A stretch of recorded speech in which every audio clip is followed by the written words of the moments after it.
ملک صاحب آپ نے بڑی خوبصورتی سے معصوم غریب بیوروکریٹس کے اوپر ساری کہانی ڈال دی ہے، یہ تو پورا سچ نہیں ہے۔ شہباز بھائی تو آپ مجھے بتا دیں نومبر میں پورے پاکستان کی ویلیوشن بڑھی تو اسلام آباد کی کیوں نہیں بڑھی؟ اسلام آباد میں یہاں پہ جتنے بھی پلاٹس ہیں سارے بیوروکریٹس خرید رہے ہیں یا کچھ اور بھی لوگ ہیں جن کے دھندے ہیں یہ؟ سر وہ لوگ بھی خرید رہے ہوں گے، میں کسی کو ڈیفینڈ نہیں کر رہا، میرا پوائنٹ صرف ایف بی آر کے لیے ہے کہ مطلب کیوں نہیں اسلام آباد کی ویلیوشن بڑھی۔ وہ چاہے میں یہ کہتا ہوں سر سارے انویسٹر تھے، سارے پراپرٹی ڈیلر تھے جو پراپرٹی بائی کر رہے تھے اسلام آباد میں، کیوں نہیں بڑھائی آپ نے؟ مطلب آج 6 ماہ 10 جون ہو گئے ہیں۔ ٹھیک ہے آپ کا جواب آ گیا، لیکن بات ناظرین اتنی بھی سمپل نہیں ہے۔ یہ بات درست ہے کہ اس ملک میں 3 جب پراپرٹی ویلیویشنز ہوگی تو پھر کیش اکانومی ختم نہیں ہو سکتی، پھر ضرور فائنانس منسٹر آج اپنی جو بجٹ سپیچ میں جو بھی کیش لیس اکانومی کے لیے انسینٹیو دیں گے وہ صرف انسینٹیو کی حد تک رہیں گے، یا پھر وہ سزا میں کنورٹ ہو سکتے ہیں کہ جی فلاں چیز آپ خریدیں کے اوپر آپ کو ٹیکس ریٹ زیادہ دینا پڑے گا یا لیوی زیادہ پڑے گی۔ اصل جو کام کرنے والا ہے، اگر حکومت سنجیدہ ہے، نان ٹیکس فائلر کی کیٹیگری کو ختم کیا جائے، پراپرٹی کی ٹرانزیکشن کی ایک ہی ویلیو ہوگی یا ہونی چاہیے جو کہ مارکیٹ ویلیو ہوتی ہے۔ یہ ڈی سی ریٹ جو ہے، ایف بی آر ریٹ ہے، یہ کیش اکانومی کو پروموٹ کرتے ہیں۔ آپ سے ہی سوال ہے کہ یہ جو ایک حکومت پاکستان کی پالیسی ہے نان فائلر والی، آپ کیا سمجھتے ہیں کہ یہ 2013 میں جو نان فائلر کی ایک پالیسی انٹروڈیوس ہوئی تھی کہ جو نان فائلر ہے وہ اکنامک ٹرانزیکشن تو کر سکتا ہے لیکن اس کو ٹیکس تھوڑا سا زیادہ جو ہے وہ پے کرنا پڑے گا، آپ کیا سمجھتے نہیں ہیں کہ یہ جو پالیسی ہے یہ روٹ کاز ہے کہ آج بھی چند جو کلاسز ہیں انہی کے اوپر بوجھ ہے اور جو ویلدی کلاسز ہیں یا وہ لوگ جو زیادہ بزنس کر رہے ہیں وہ معمولی سی زیادہ قیمت دے کر ابھی بھی سسٹم سے باہر رہ رہے ہیں؟ جی اس میں دیکھیں میں کوئی ٹیکس ایکسپرٹ نہیں ہوں اور مجھے اتنا زیادہ نان فائلر اور فائلر کا ڈفرنس پاکستانی کانٹیکس میں نہیں پتا، لیکن ایک مظہر وسیم صاحب ہیں جو پڑھاتے ہیں مانچسٹر یونیورسٹی میں، انہوں نے لمز میں پچھلے سال بہت اچھی پریزنٹیشن دی تھی جس میں انہوں نے بتایا کہ فائلر نان فائلر جو ہے وہ ایکچولی سسٹم کو کمپلیکیٹ کر رہا ہے اور اس کا کوئی خاص فائدہ نہیں ہوا پریکٹیکلی اسپیکنگ۔ تو جو آپ کہہ رہے ہیں میرے خیال میں یہ درست ہے بات۔ اصل جو ایشو ہے ٹیکس میں وہ انفورسمنٹ کا ہے۔ دیکھیں میں بھی جب پاکستان میں جاتا ہوں، آپ اسلام آباد میں بڑی بڑی دکانوں میں بھی جائیں تو کیش بیس ٹرانزیکشن ہو رہی ہے، مطلب آپ یہ سوچ نہیں سکتے بہت سارے ملکوں میں آہستہ آہستہ لوگ آن لائن موو کر گئے جہاں پہ ٹرانزیکشنز کو آپ ٹریس کر سکتے ہیں۔ تو سسٹم بنایا ایسے گیا ہے کہ جو خاص طرح کے گروپس ہیں ان کو ایک رستہ دے دیا جائے کہ وہ ٹیکس نظام سے باہر رہے۔ تو ابھی بھی جو بات ہو رہی ہے وہ براڈننگ دا ٹیکس بیس کی نہیں ہو رہی۔ آپ کو جو کور ایشو ہے پاکستان میں وہ یہ کہ آپ ٹیکس نیٹ کو براڈن کریں اور ان سیکٹرز پہ ان لوگوں کے اوپر بھی ٹیکس لے کے آئیں کہ جو ٹیکس نیٹ سے باہر ہیں، اس سے آپ کا جو ٹیکس ریٹ ہے وہ کم ہوگا، اس ٹیکس ریٹ کے کم ہونے سے معاشی ترقی بڑھے گی اور وہ طبقات جو ٹیکس کے نیچے۔ یہ بالکل آپ ٹھیک کہہ رہے ہیں، اور جو آپ نے انفورسمنٹ کی بات کی I think that is also important point, اور احسن ملک صاحب سے یہ پوچھیں گے پراپرٹی کے حوالے سے بھی جو بات کریں، جو آپ بات کر رہے تھے، عام طور پر تاثر یہی ہے کہ یہاں پر اربوں خربوں کی ٹرانزیکشنز ہوتی ہیں لیکن اس طریقے سے یہ سیکٹر ٹیکس ادا نہیں کرتا، اور ہم دیکھتے ہیں کہ سسٹمز کے اندر کوئی ڈی سی ریٹ ہے، ایک کوئی اور ریٹ ہے، اس کی بنیاد پر مارکیٹ کے اندر اس طرح کے لوپ ہولز ہیں جہاں سے لوگ پھر ڈیفینیٹلی فائدہ اٹھاتے بھی ہیں۔ تو آپ کے خیال میں احسن ملک صاحب یہ جو ریل اسٹیٹ کا شعبہ ہے اس میں بھی آپ کے خیال میں انفورسمنٹ کا زیادہ بڑا ایشو ہے کہ جو ایف پی آر ہیں، جو ٹیکس اتھارٹیز ہیں، جو ایگزسٹنگ جو بھی ٹیکس لاز ہیں اس کو وہ انفورس نہیں کر پا رہی؟ اگر ٹھیک طریقے سے عمل درآمد کریں تو بہتر ٹیکسیشن ہو سکتی ہے اس سیکٹر کے اندر بھی۔ کامران بھائی میں تھوڑا سا چھوٹا سا شہباز بھائی کو رسپونڈ کرنا چاہوں گا۔ شہباز بھائی نے بھی کہا عادل صاحب کو کہ نان فائلر ایک مائنر سی اماؤنٹ ایکسٹرا پے کر کے تو اپنی بزنس ایکٹیویٹیز کر لیتے ہیں۔ میں شہباز بھائی فائلر 3% پے کرتا ہے پراپرٹی پرچیز کرتے وقت اور نان فائلر کے لیے 12% ہے، 12، 16 اور 20% کا سلیب ہے۔ تو نان فائلر پچھلے 1 سال میں آپ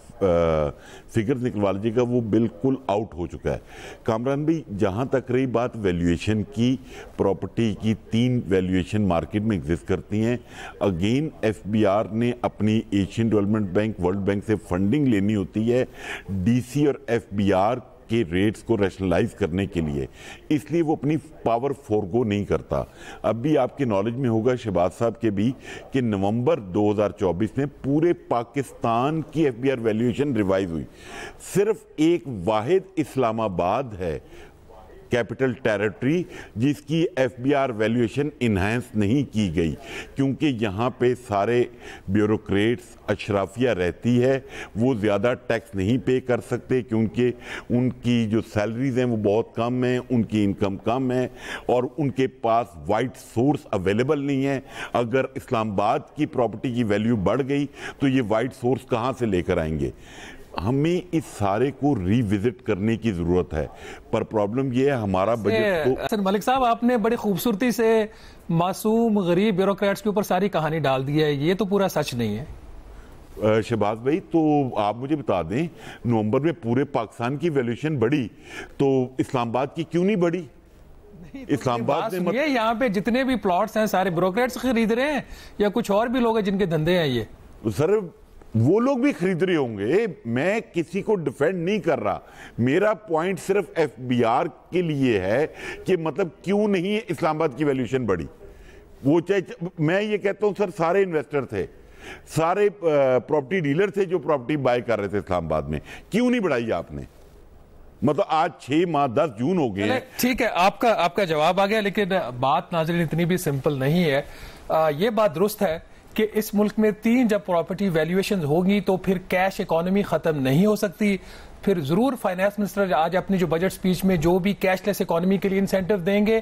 وہ صرف انسینٹیو کی حد تک رہیں گے، یا پھر وہ سزا میں کنورٹ ہو سکتے ہیں کہ جی فلاں چیز آپ خریدیں کے اوپر آپ کو ٹیکس ریٹ زیادہ دینا پڑے گا یا لیوی زیادہ پڑے گی۔ اصل جو کام کرنے والا ہے، اگر حکومت سنجیدہ ہے، نان ٹیکس فائلر کی کیٹیگری کو ختم کیا جائے، پراپرٹی کی ٹرانزیکشن کی ایک ہی ویلیو ہوگی یا ہونی چاہیے جو کہ مارکیٹ ویلیو ہوتی ہے۔ یہ ڈی سی ریٹ جو ہے، ایف بی آر ریٹ ہے، یہ کیش اکانومی کو پروموٹ کرتے ہیں۔ آپ سے ہی سوال ہے کہ یہ جو ایک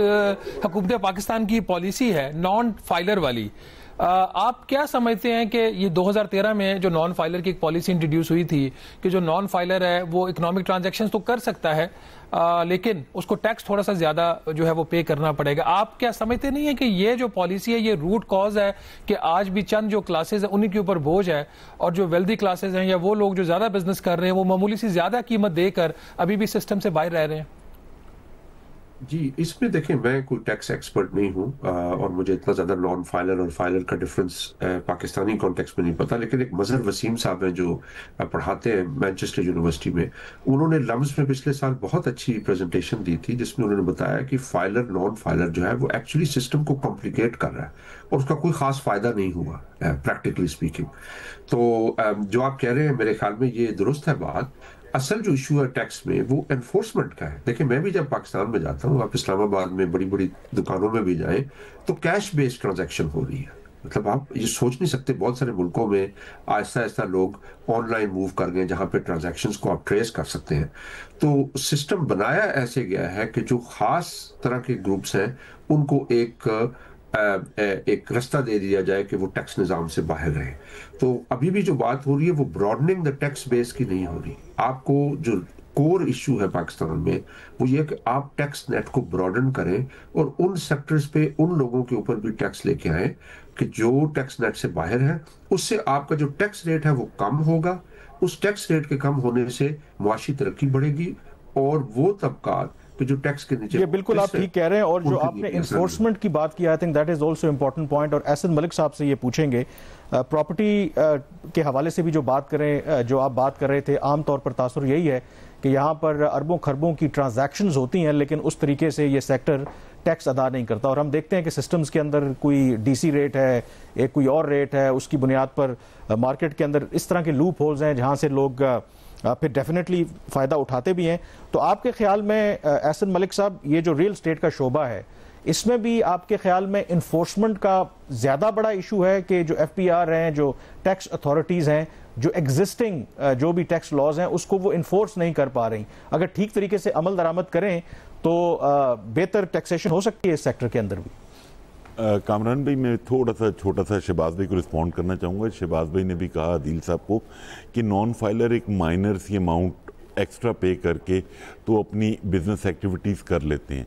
میں شہباز بھائی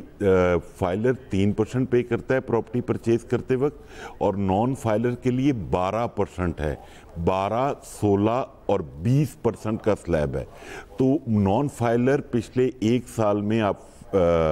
فگر نکلوا لیجیے گا وہ بالکل آؤٹ ہو چکا ہے. کامران بھائی جہاں تک رہی بات ویلیویشن کی, پراپرٹی کی 3 ویلیویشن مارکیٹ میں ایگزسٹ کرتی ہیں. اگین ایف بی آر نے اپنی Asian development bank, world bank سے فنڈنگ لینی ہوتی ہے ڈی سی اور ایف بی آر کے ریٹس کو ریشنلائز کرنے کے لیے, اس لیے وہ اپنی پاور فورگو نہیں کرتا. اب بھی آپ کے نالج میں ہوگا شہباز صاحب کے بھی کہ نومبر 2024 میں پورے پاکستان کی F B R valuation revise ہوئی.